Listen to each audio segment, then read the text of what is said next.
మేమంతా సిద్ధం బస్సు యాత్ర రోడ్ షోలో అపశృతి దొర్లింది అనుకోని సంఘటన చోటు చేసుకుంది. ఆంధ్రప్రదేశ్ సీఎం జగన్మోహన్ రెడ్డి మీద అటాక్ జరిగింది. రాళ్లతో దాడికి తెగబడ్డారు సింగ్ నగర్ డాబా కొట్ల సెంటర్ లో. అయితే మొత్తం వైసీపీ శ్రేణులు ఆందోళన వ్యక్తం చేస్తున్నటువంటి సందర్భం కనబడుతోంది. ప్రస్తుతం మనం వైజాగ్ వెళదాం. వైజాగ్ దగ్గర మా స్పెషల్ కరెస్పాండెంట్ రవిచంద్ర సిద్ధంగా ఉన్నారు. రవిచంద్ర, వైసీపీ శ్రేణుల నుంచి ఎటువంటి రియాక్షన్స్ వస్తున్నాయి? మీరు స్పాట్ లోనే ఉన్నారు, ఏంటి పరిస్థితి? బస్సు యాత్రలో ముఖ్యమంత్రిపై రాళ్ల దాడి ఘటన యావత్ రాష్ట్రాన్ని తీవ్ర దిగ్భ్రాంతికి గురిచేసింది. వైఎస్ఆర్ కాంగ్రెస్ పార్టీ శ్రేణులు తమ నాయకుడిపై జరిగిన దాడిని ఖండిస్తూ ఎక్కడికెక్కడ రోడ్లెక్కుతున్న పరిస్థితి ఉంది. విశాఖ నగరంలో ప్రధానంగా నార్త్ కాన్స్టిట్యున్సీకి సంబంధించిన నాయకత్వం అంతా కూడా రోడ్ల మీదకి ఎక్కి నిరసన ప్రదర్శన చేస్తోంది. ఒక విధంగా ముఖ్యమంత్రిపై దాడి జరిగిన ఘటనను తీవ్రంగా ఖండిస్తున్న పరిస్థితి ఉంది. ప్రస్తుతం మన దగ్గర నార్త్ అభ్యర్థి కేకరాజు ఉన్నారు. సరే, ఈ ఘటన ఎట్లా చూడాల్సి ఉంటుంది? ఇది చాలా దుర్మార్గమైన చర్య, హేయమైన చర్య. గడిచిన 4 సంవత్సరాల 10 నెలల కాలంగా ప్రజలిచ్చిన అధికారాన్ని ప్రతి క్షణం ప్రజాహితం కోసం పాటుపడుతూ వెనుకబడిన వర్గాల వారి అభ్యున్నత కోసం, బడు బలహీన వర్గాల వారి అభ్యున్నత కోసం జగన్మోహన్ రెడ్డి గారు పాటుపడుతున్న తీరు మనం చూసాం. ఈ రాష్ట్రాన్ని అన్ని రంగాల్లోని కూడా ఈరోజు ముందుకు తీసుకెళ్లిన తరుణంలో రాబోతున్న సార్వత్రిక ఎన్నికలకు సంబంధించి ఎన్నికల ప్రచారంలో భాగంగా ఈరోజు జగన్మోహన్ రెడ్డి గారు మేమంతా సిద్ధం పేరుతో ప్రారంభించిన ఏదైతే బస్సు యాత్ర ఉందో ఆ బస్సు యాత్రకి ప్రజలు బ్రహ్మరథం పడుతున్నారు. లక్షలాదిగా వస్తున్న ప్రజల్ని చూసి ఓర్వలేక, జగన్మోహన్ రెడ్డి గారి వస్తున్న ప్రజాదరణ చూసి ఓర్వలేక ఈరోజు చంద్రబాబు నాయుడు ప్రజాక్షేత్రంలో ధర్మబద్ధంగా, న్యాయబద్ధంగా ప్రజాక్షేత్రంలో రాజకీయంగా ఎదుర్కొనే సత్తా లేక ఒక పిరికి పందల కూటమికి సంబంధించిన నాయకులు కుట్రలు కుతంత్రాలతో ఈరోజు జగన్మోహన్ రెడ్డి గారి మీద భౌతిక దాడికి పాల్పడటం జరిగింది. దాన్ని మేము తీవ్రంగా ఖండిస్తున్నాం.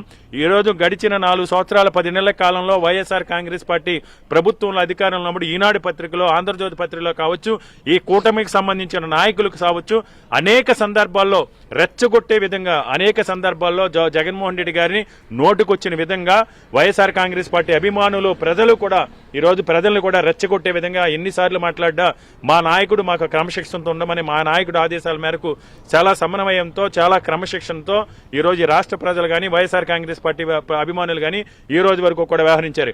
కానీ ఇదే విధంగా కనుక చంద్రబాబు నాయుడు ఇదే విధంగా కనుక తన హేయమైన బుద్ధులతో ఇలాంటి దుర్మార్గపు రాజకీయాలు పాల్పడి ఈ రాష్ట్రంలో శాంతి భద్రతలకు విఘాతం కలిగించే విధంగా చంద్రబాబు నాయుడు వ్యవహరిస్తే, ప్రజలు కనుక తలుచుకుంటే ఈరోజు జగన్మోహన్ రెడ్డి గారు ప్రజల గుండెల్లో ఉన్నారు.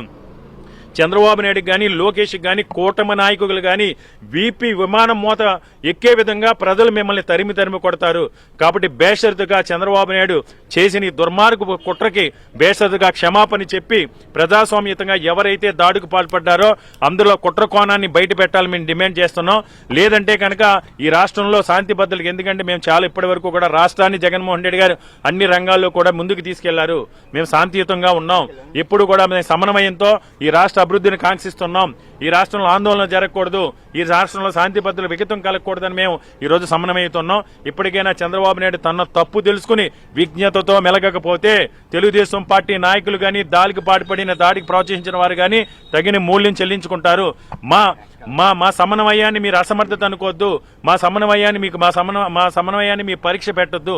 ఇది చాలా దుర్మార్గపు చర్య. పేదవాడి కోసం పాటుపడుతున్న జగన్మోహన్ రెడ్డి గారిని పై దాడి చేయడం చాలా దుర్మార్గపు చర్య.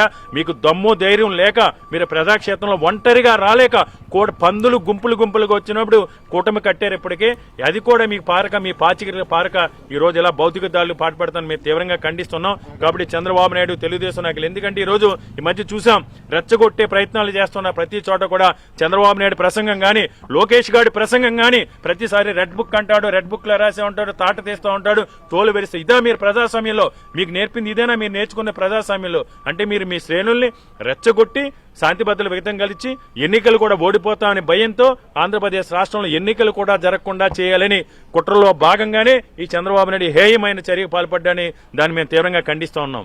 డిప్యూటీ మేయర్ శ్రీధర్ ఉన్నారు. చూసినట్టయితే అటు జనసేన పవన్ కళ్యాణ్ గారు కానీ, చంద్రబాబు నాయుడు గారు కానీ, లోకేష్ గారు కానీ వాళ్ళు పెడుతున్న సంబరంలో కానీ అక్కడ ఎక్కడ మాట్లాడినా తరిమి కొడతాం, చంపుతాం, కొడతాం, నరుగుతాం ఆ భాష వాడుతున్నారు. ఆ భాష తాలూకా ఒక నాయకుడి తాలూకా లక్షణాలు ఏవైతున్నాయో వాళ్ళ కింద కేడర్ కూడా అదే విధంగా బిహేవ్ చేస్తారు. వాళ్ళు చేసేటువంటి ఆ స్పీచ్లు వాళ్ళ తాలూకా దీనివల్ల ఈరోజు అక్కడ స్థానికంగా ఉన్నటువంటి అపోజిషన్ క్యాడర్ ఏదంతా ఈ రకంగా దుశ్చర్యకు పాటుపడ్డారు.